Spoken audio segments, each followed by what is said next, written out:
मला असं वाटतं की माझ्याबद्दलचं व्यंग करून, मला वाईट बोलून, माझ्याबद्दलच्या शरीरावर चेहऱ्यावर टीका करून जर त्यांना आनंद मिळतो आहे, त्यांना असं वाटतं की समाजाला याच्यातून न्याय मिळणार आहे, नक्कीच त्यांनी माझी टिंगलटवाडी करावी.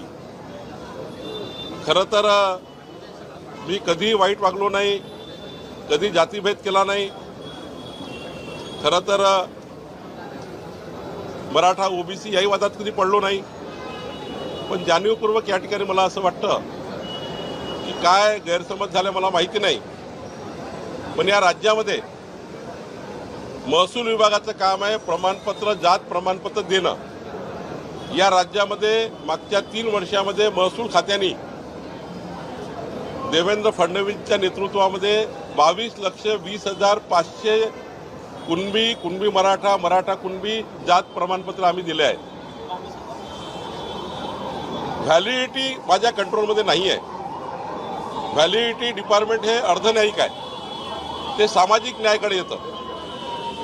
पण महसूल खात्याने इतकं काम केल्यावरही जर माझं व्यंग्य होत असेल तर याला काही मार्ग नाही आहे. राहिला प्रश्न ज्या तक्रारीवर मी लिहिलं, आता 22,20,000 प्रमाणपत्र दिल्यावर एका प्रमाणपत्रही तक्रार माझ्याकडे आली, त्यावर मी चौकशी करून 7 दिवसात अहवाल सादर करा एवढंच लिहिलं आहे. आणि ते लिहिल्यावरही काही प्रमाणपत्र रद्द झालं नाही, ते प्रमाणपत्र क्लिअर झालं आहे.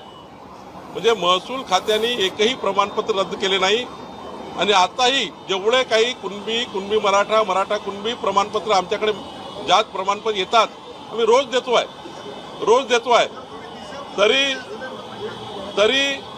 तरी माझ्याबद्दल जर कुणाला व्यंग करून आनंद येत असेल, त्यांनी त्यांचा आनंद उपयोग करावा. त्यांचा जर काही माझ्या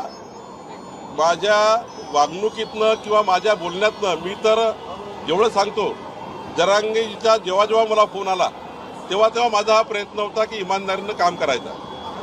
पण तेवढा एका पत्राने गैरसमज झाला आहे, त्यातनं त्यांचं काही कास्ट सर्टिफिकेट रद्द झाली नाही. माझं पत्र फक्त कास्ट सर्टिफिकेट जे दिली आहे, फॉर्म नंबर 35 म्हणजे जी नोंद होणार आहे, आणि अर्जदाराचंही म्हणणं होतं चौकशी करा. मी त्याला चौकशी मागितली आहे, मी कुठलं रद्द करा असं म्हटलं नाही आहे. पण त्याच्यावर काही माझी चौकशी मागितल्यावरही काहीतरी रद्द झालं नाही, ते कास्ट व्हॅलिडिटीने रद्द केलं आहे. त्यामुळं आमच्या महसूल खात्याचं काम आहे प्रमाणपत्र देणे, जात प्रमाणपत्र. व्हॅलिडिटी मात्र सामाजिक न्याय विभागाचं कार्य आहे. त्यामुळं माझ्याकडनं कधी मराठा कुणबी मराठा आणि कुणबी समाज जो आहे यावर जेवढं जास्तीत जास्त आम्ही कास्ट सर्टिफिकेट देता येईल तेवढं काम करतो आहे. आता 22 लाख दिले आहे, पुन्हा जेवढे काही राहिले शिल्लक आहे ते आम्ही देण्याचा प्रयत्न करतो. समाजाला आपल्या माध्यमातून आव्हान करतो, हात जोडून आव्हान करतो सर्व ओबीसी समाजाला, कोणीही रस्त्यावरचे आंदोलन करू नका.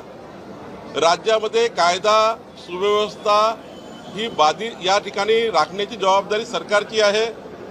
आणि सरकार म्हणून मी त्यांना विनंती करेल की रस्त्यावरचे आंदोलन, रस्त्यावरचे त्या ठिकाणी कुठलंही असं करू नका ज्यातनं सामाजिक वाद तयार होतील. ओबीसी संघटनांनी कुठल्याही पद्धतीने रस्त्यावर लॉ अँड ऑर्डर होतील असे कुठलेही काम करू नका. आणि शेवटी या राज्यामध्ये कायद्याचं राज्य आहे, त्यामुळे आपण कायदेशीर पद्धतीने सर्व लढा लढता येतो, प्रत्येकाला त्या ठिकाणी आपला लढा लढता येतो. पण माझी विनंती, कोणीही आंदोलन करू नये आणि ओबीसी समाजाने कोणताही वाद करू नये. असं आहे की मी कधी या वादात नाही आहे. खरं तर तुम्ही माझी पार्श्वभूमी बघितली, आता तो पारिवारिक काही सांगितलं नाही पाहिजे आपल्याला, पण माझी पत्नी कुणबी आहे. आता मी कुणबी आणि तेली एकत्र आहोत. तिकडे आम्ही विदर्भात सारखेच राहतो.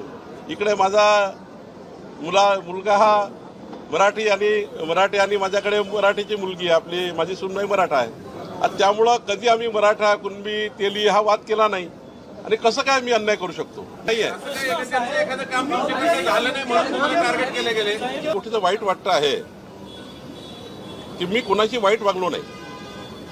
माझ्याशी असं का होतंय नक्की मनामध्ये खंत आहे. पण आता आम्ही सरकारमध्ये आहोत. सरकारमध्ये पेशन्स, संयम असला पाहिजे.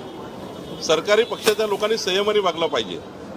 माझं व्यंग या पद्धतीने करणे हे न पटणार नाही. काय माझाही परिवार आहे, माझ्याही घरामध्ये 2 मुलं आहे, सून आहे, मुलगी आहे, नातू आहेत, माझी पत्नी आहे, माझे वडील आहे, माझी आई 3 वर्षापूर्वी गेली, आईचं दूध.